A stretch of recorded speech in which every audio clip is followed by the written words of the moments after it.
I recently came across a phrase that I had never heard before, which apparently makes me the last person in the world not to be familiar with the mantra, protect your peace. On the off chance that I was not actually the very last person to hear it, and some of you haven't either, first, I will say you're clearly not on TikTok, which I'm not either, or I would have come across it thousands of times since 2023, which is apparently when it started taking off in a big way. Protecting your peace refers to prioritizing one's mental and emotional well-being over all other concerns. And it is having a moment in the world of self-help. The reasons for this shouldn't be exactly mystifying. We are living at a time and in a world where things are ugly, where personal attacks have gone from a sign of poor upbringing or character to commonplace and expected. It's a world where self-care is a religion, and self-help gurus and influencers are the high priests and priestesses. It is a world where some young people casually talk about going no contact to refer to breaking off relationships with family members they find distressing to deal with. And making that decision is an increasingly common and accepted lifestyle choice. Experts debate the origins of this move toward prioritizing the value of protecting your peace. Part of it perhaps comes from COVID, when people were cut off from their usual relationships and support systems in a way that bred a certain sense of individualism and a preference for being on one's own. Part of it is clearly generational and has to do with massive societal changes in the nature and understanding of the family with its shifting network of norms and obligations, where we have perhaps set unrealistic expectations for parents to turn out happy, well-adjusted, and fully realized children on demand. Part of it is connected to the way that therapeutic language and thinking has spread from the realm of experts who are actually qualified to talk about it into the realm of pop culture, where anybody can toss around terms like narcissist or borderline personality disorder or toxic, with an air of authority and expertise that most of us don't actually possess. That last term, toxic, is one that in particular has taken on a life of its own. I feel like I hear it being used all the time. It is a label that can be usefully applied to anyone that I feel is challenging to deal with, and which justifies my decision to cut off or at least curtail my relationship with them. A friend doesn't return your texts, she's toxic. A family member doesn't affirm you enough, he's toxic. Sadly, these are real examples, as is the statement that a friend who is depressed is also toxic because she pulls you down and drains your energy and threatens your peace.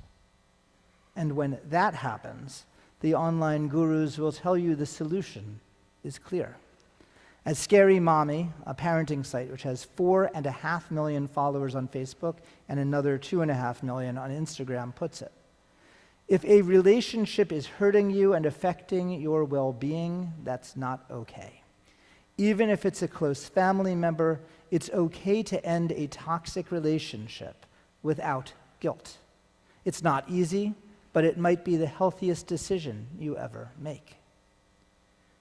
Now, to be clear, there are people in this world who truly are toxic. They're malicious and abusive, and it may be the case that curtailing interactions, setting definite boundaries, or even in some cases, cutting off all contact may in fact be the right call. Mental health is crucially important, and we know that there can be tragic consequences to ignoring or trying to bury trauma.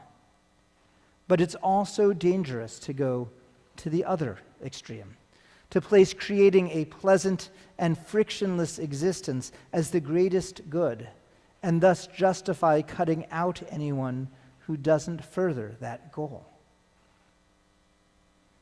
Part of the brilliance of the term toxic is that it pathologizes the other person. And once it's about them, it's not about us. And we don't have to take any responsibility for the damage in the relationship because, they're toxic. This creates the justification, maybe even the imperative, for breaking off a relationship.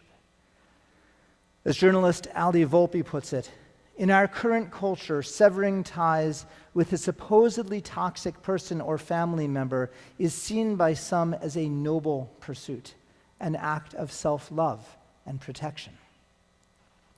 For some in today's world, taking action to protect one's peace may seem like a no-brainer.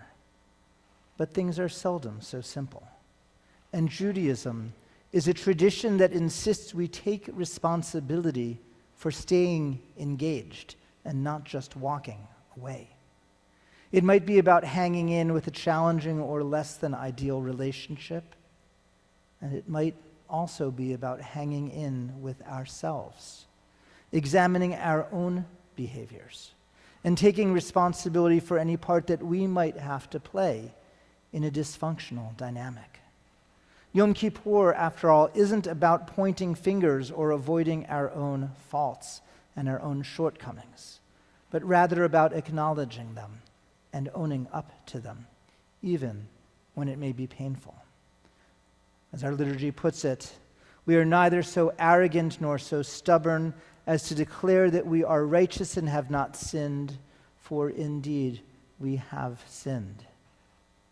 And in that sense, Yom Kippur and the work it demands is about promoting mental health, because these practices are critical tools for how we develop our own emotional and spiritual resources, how we build the resilience to be able to face challenging situations and overcome them. Life will probably present us with no shortage of unpleasant and difficult circumstances, and we need to grow our capacity to deal with them, not by avoiding them or by hiding from them, but rather by figuring out how to negotiate them and learning and growing in the process.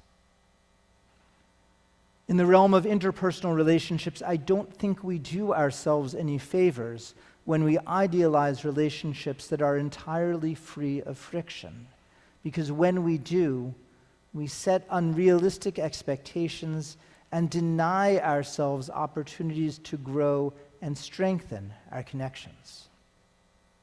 Are there people in my life that I find it difficult or draining to deal with? Sure.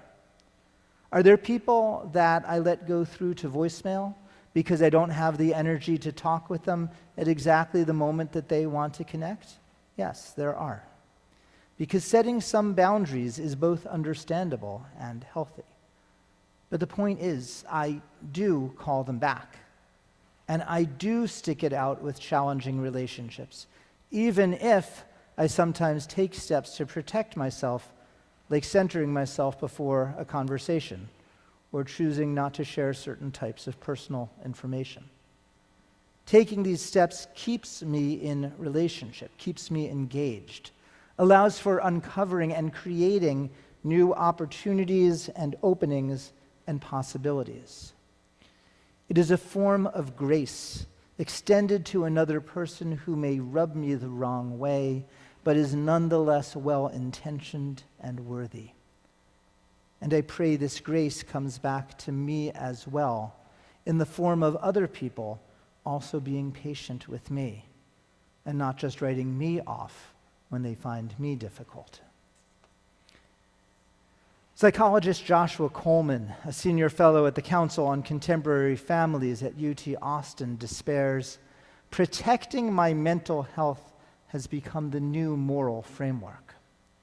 While Judaism cares about and values our sense of well-being, it also doesn't place it as the sole and highest good, as the pseudotherapeutic approach does. And that means the primary questions we ask can't just be, about our own ease or comfort or gratification. We need to ask what it means to be responsible family members and friends and community members and citizens. We need to ask how we live out our responsibilities toward the rest of the world. We need to ask what it means to be the heirs of an ancient and precious covenant, and how we can increase godliness in our neighborhoods and our communities. We don't get to turn our backs on the world and when things are hard.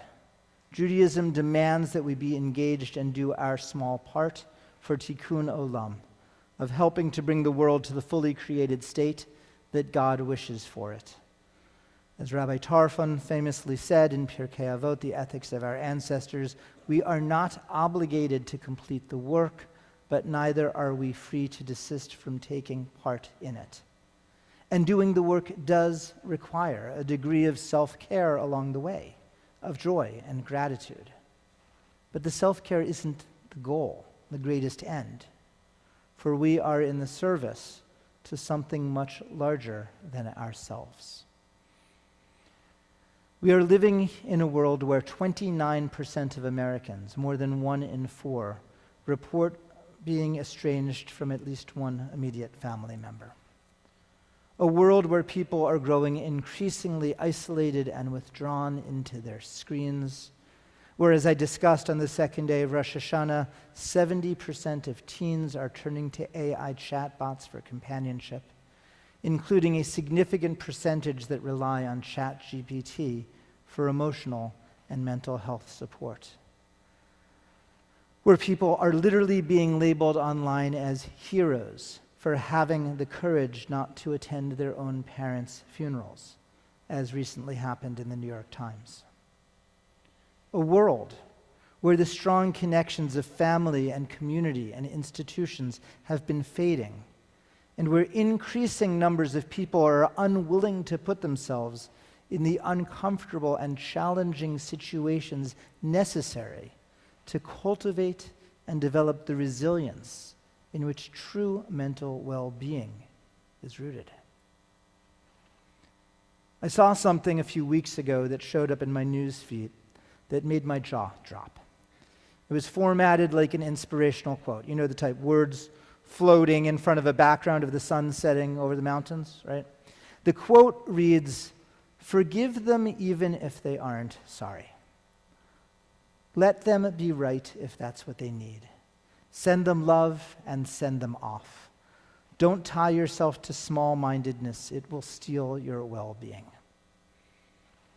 The thing that's so insidious about this quote is that it talks about forgiveness in our relationships, but that's not what it's actually about.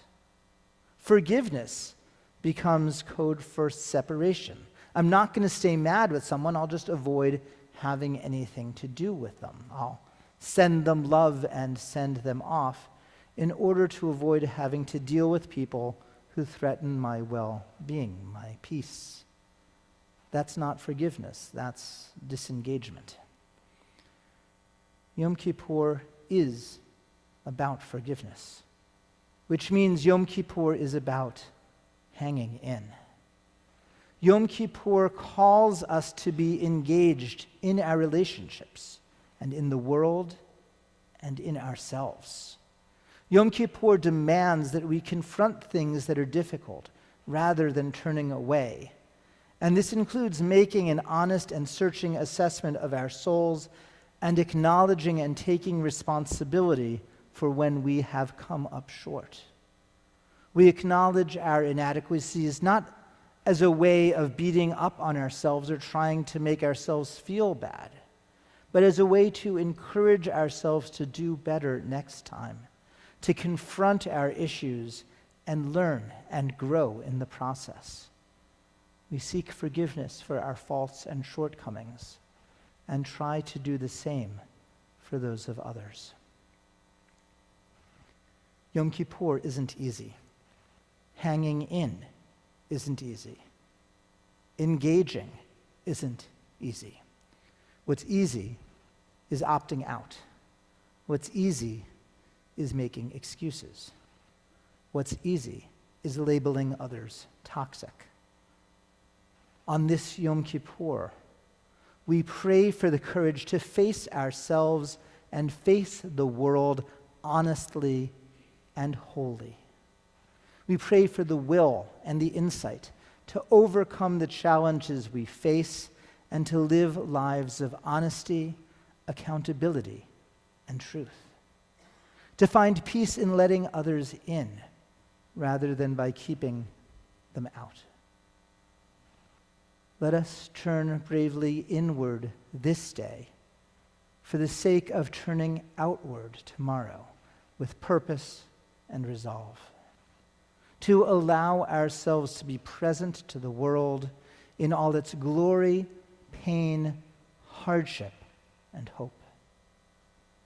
Help us to remain open to recognizing the image of God in ourselves and all people around us.